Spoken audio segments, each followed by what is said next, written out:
Assalamualaikum. Jumpa lagi dengan saya Fajar Sang Pengingat. Mengingatkan apa? Mengingatkan kebaikan, terutama mengingatkan dunia akhirat, yaitu surga dan neraka. Selamat datang bagi yang baru berjumpa dengan channel Fajar Sang Pengingat. Alhamdulillah, semoga ada manfaat yang bisa dipetik dari perjumpaan kita lewat video ini. Kali ini saya ingin ngobrol tentang temanya, yaitu anak pejabat.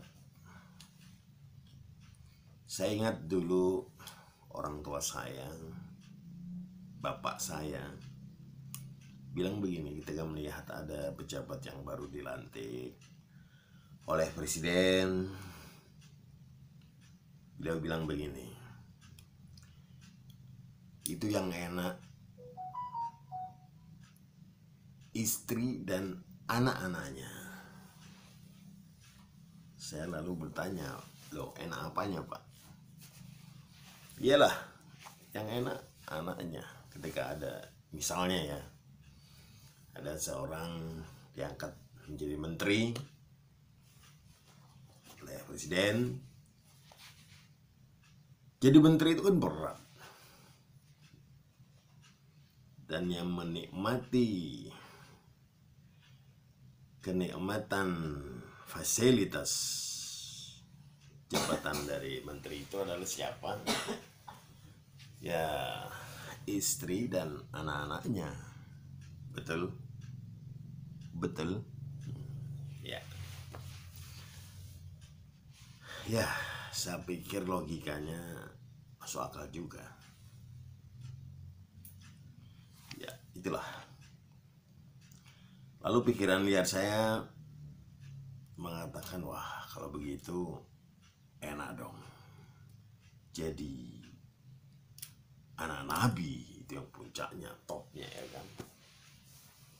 Walau alam, karena saya belum pernah jadi anak nabi.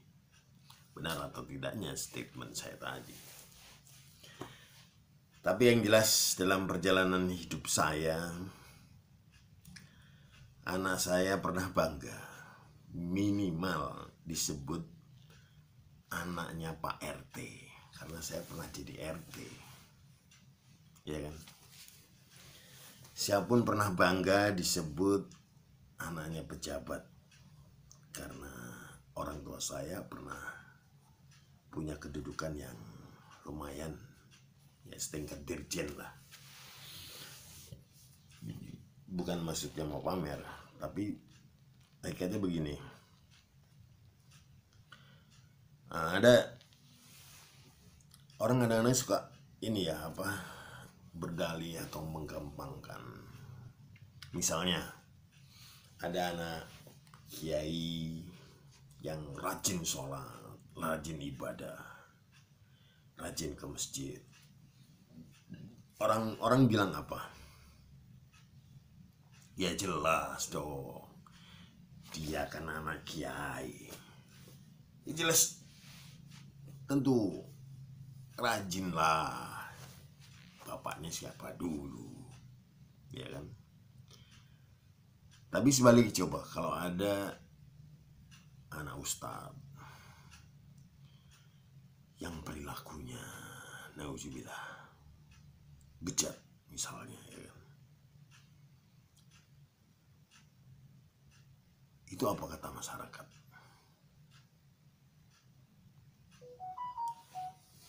Kasihan ya, kasihan.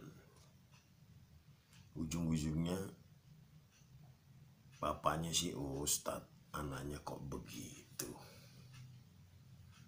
Ya, loh kok ini jadi serba melenceng begini.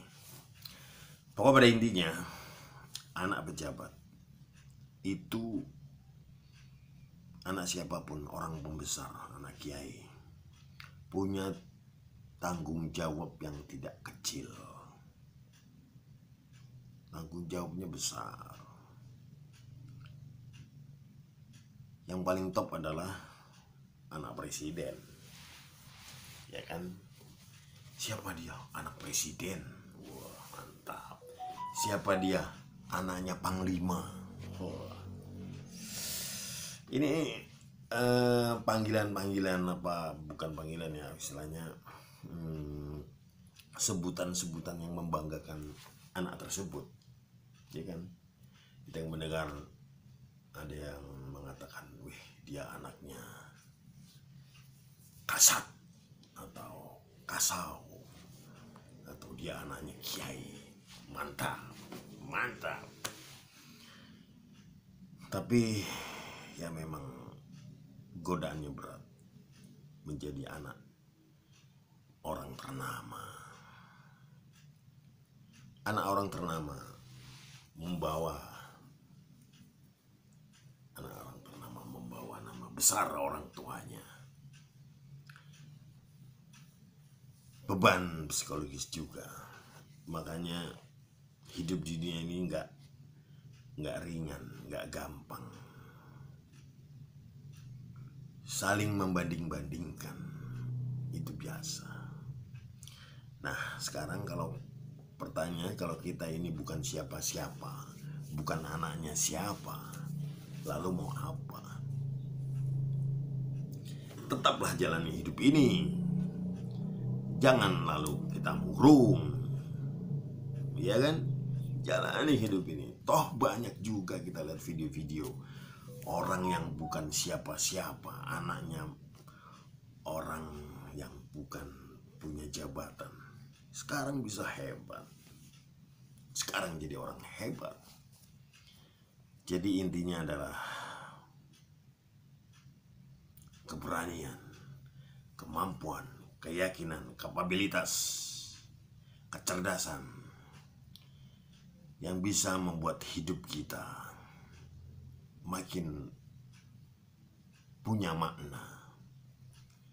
Kalau hanya mengandalkan anak siapa, anak pejabat, anak presiden, anak menteri, no, jangan. Dan mudah-mudahan tidak. Karena apa? Jabatan-jabatan tersebut itu hanya diemban ya 5 tahun, atau dibilang lagi 10 tahun. Top-topnya 10 tahun. Sudah itu apa? Tidak punya kekuasaan, tidak punya jabatan, bahkan ketika lambat laun semakin menua, tidak punya kemampuan, keterbatasan fisik. Lalu kita apa? Jadi siapa? Kita mau kemana? Umur kita di dunia ini ada batasnya. Ingat itu. Suatu saat kita akan kembali kepada Allah yang menciptakan kita. Nah, untuk kembali kepada Allah itu bekal kita apa? Pahala yang kita bawa itu apa? Seberapa banyak? Saya juga nggak yakin berapa banyak pahala yang sudah saya dapat, yang sudah bisa saya bawa. Bahkan mungkin sedetik ini kalau Allah mencabut nyawa saya, yang saya bawa adalah begitu banyaknya dosa. Nauzubillahi min dzalik. Yuk kita bermohon kepada Allah, semoga kita bisa mengakhiri hidup kita dengan husnul khotimah, akhir yang baik, membawa pahala yang cukup, meninggalkan maksiat, meninggalkan dosa. Semoga Allah terus membimbing kita sehingga kita bisa masuk surganya. Sekian. Assalamualaikum warahmatullahi wabarakatuh.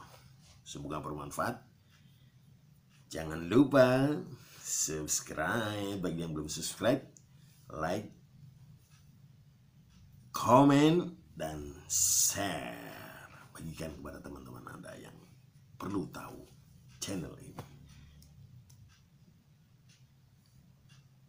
Salam takwa.